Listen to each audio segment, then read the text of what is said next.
amma shi yasa duk inda ake shugabanci in an yi dukkan wani abu da za a yi don a yi nasara sai a zauna a yi roƙi Allah, shugaba ya tashi ya yi ƙiyamun laili, ya Allah insecurity ya dame ni a garina, matsala kaza ta dame ni, ya yi sallah ya zubar da hawaye nemi taimakon Allah. Sai ka ga abin da ya gagari soja, ya gagari ɗan sanda, ya gagari kaza, wallahi sai Allah ya magance masa. Don Allah da ya baka amanar iya tausaya maka a kanta, in ka kaskantar da kanka gare shi ka nuna kai ka gajiya, Allah ta'ala zai taimake ka. Shi yasa kuma duk lokacin da muke neman taimakon Allah a harkoki, to mu rika nuna kuma tawali'u lokacin da muke yi.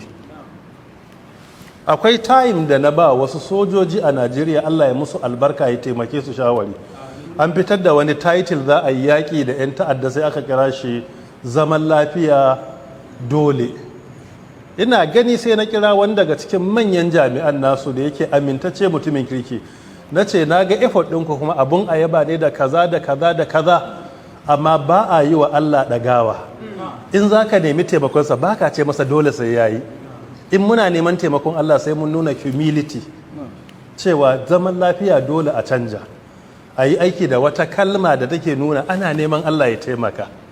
Sai aka canja wannan, daga baya sai na ga an canja, sai aka sami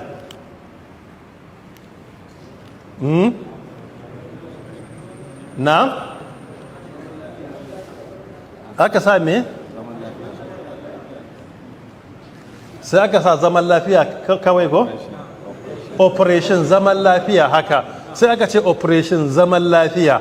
To ai shi Allah assalam ne, huwa Allahu alladhi la ilaha illa huwa al-malikul quddus salamul mu'min.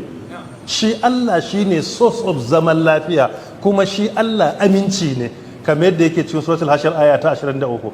Kagan kace operation zaman lafiya, ka kira siffa ta Allah da ya siffata kansa, kana neman taimakonsa. To shi yasa a shugabanci dole sai da addu'a da miƙa ƙoƙon bara zuwa ga Allah.